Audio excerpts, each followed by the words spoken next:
नहीं बेटा, मैं झूठ नहीं बोल रही हूँ। आज सच में टूनी बहू मुझे खाना देना भूल गई है। सुनिए जी, मैं अपने बेटे को लेकर अपने मायके जा रही हूँ। आप रहिए इनके साथ। अरे नहीं टूनी, ऐसा मत करो। तुम चली जाओगी तो मेरा क्या होगा? तो फिर माँ जी को उनके पुराने घर छोड़ आइए, वरना मैं यहाँ नहीं रहूँगी।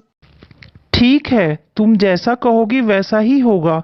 मैं माँ को उनके पुराने घर पर छोड़ आऊंगा। अरे बेटा, तुम मुझे अकेले उस घर में छोड़कर चले आओगे? मैं कैसे रहूँगी तुम्हारे बिना?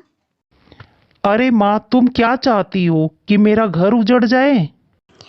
अरे नहीं नहीं बेटा, मैं ऐसा क्यों चाहूँगी? माएँ अपने बच्चों का घर उजड़ा हुआ नहीं देखना चाहती। वो तो उन्हें हमेशा आशीर्वाद दिया करती हैं। ठीक है, मैं अपने पुराने घर चली जाऊंगी।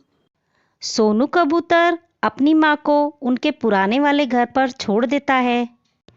कई सालों से मरम्मत ना होने की वजह से उनका पुराना घर ऊपर से टूट गया था।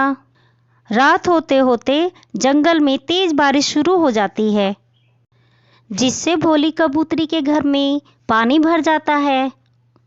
पड़ोस में रहने वाली सोनी चिड़िया ये सब देख रही होती है। अरे माँ जी, आपके घर में तो बहुत पानी भर गया है। आप कैसे रहोगी यहाँ अकेले?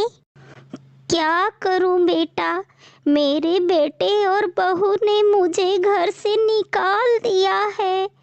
अब यहाँ नहीं रहूँ तो कहाँ जाऊँ? रोइए मत माँ जी, आप मेरे साथ मेरे घर में चलिए। मैं आपका अच्छे से ध्यान रखूंगी। सोनी चिड़िया भोली कबूतरी को लेकर अपने घर आ जाती है। उधर शहर में टूनी चिड़िया का बेटा अपनी दादी को ढूंढते हुए अपने पुराने वाले घर आ जाता है। अगली सुबह जब टूनी चिड़िया सोकर उठती है तो देखती है उसका बेटा बंटी कबूतर घर पर नहीं है। सोनू जी उठिए ना, देखिए ना बंटी कहाँ चला गया। वो घर पर नहीं है, मैंने पूरा घर देख लिया। क्या? इतनी सुबह सुबह वो कहाँ चला गया? चलिए ना, चलकर देखते हैं। उन दोनों ने उसे कई जगह तलाश किया, लेकिन उसकी कोई खबर नहीं मिली। टूनी, कल से बंटी बहुत उदास था। कहीं माँ के पास वो उनके घर तो नहीं चला गया? पता नहीं, चलिए चलकर देखते हैं। मेरा बेटा ठीक तो होगा ना जी? वो दोनों बंटी कबूतर को ढूंढते हुए अपने गांव वाले पुराने घर आ जाते हैं।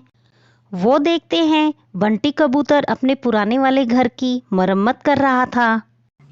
अरे मेरा बच्चा बंटी, तू कैसा है? तू यहाँ क्या कर रहा है बेटा? यहाँ कैसे आया? बेटा, तुम यहाँ अकेले कैसे आ गए? पापा, मम्मी, वो मैं दादी से मिलने आया था, लेकिन दादी तो यहाँ पर थी ही नहीं। मैंने सोचा इस घर की मरम्मत कर दूं, ताकि आप लोग जब बूढ़े हो जाएं तो आपको इसकी मरम्मत ना करनी पड़े और आप लोग आराम से यहाँ रह सकें। क्या मतलब बेटा? माँ, दादी बूढ़ी हो गई है ना, इसीलिए आपने उन्हें इस पुराने वाले घर में आने को कहा। जब आप बूढ़ी हो जाएंगी तो आप भी तो इसी घर में रहेंगी ना। इसीलिए मैं इस घर की मरम्मत कर रहा था, ताकि आपको कोई परेशानी ना हो। अपने बेटे की बात सुनकर टूनी चिड़िया को एक झटका सा लगता है और वो रोने लगती है। सुनिए जी, लगता है यहाँ रात में बारिश हुई थी। माँ जी कहाँ होंगी? मुझे अपने किए की उनसे माफ़ी मांगनी है। चलिए ना, उन्हें ढूंढने चलते हैं। हाँ टूनी, चलो। वैसे भी उनका दिल तोड़ने में मैंने कोई कसर नहीं छोड़ी। चलो, एक बेटे होने का फर्ज निभा लूं। शायद मेरे पापों का प्रायश्चित हो जाए। बहुत ढूंढने के बाद वो भोली कबूतरी के पास पहुंच जाते हैं। माँ जी, मुझे माफ़ कर दीजिए। मैंने आपका बहुत दिल दुखाया है। इसके लिए भगवान मुझे कभी भी माफ़ नहीं करेगा। मैं ये भूल गई थी कि आज जो समय आपका है वो कल मेरा भी होगा। मुझे माफ़ कर दीजिए माँ। माँ, आज मेरे बेटे ने हमारी आंखें खोल दी। मुझे माफ कर दो माँ। अरे मेरे बच्चों, तुम मुझसे इतनी माफ़ी क्यों मांग रहे हो? माएँ अपने बच्चों से कभी भी नाराज नहीं होती। अगर तुम्हें इतना सुनने पर तसल्ली मिलती है तो जाओ, मैंने तुम्हें माफ किया।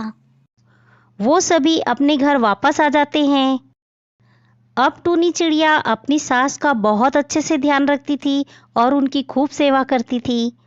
अब सभी साथ मिलकर खुशी खुशी रहने लगे।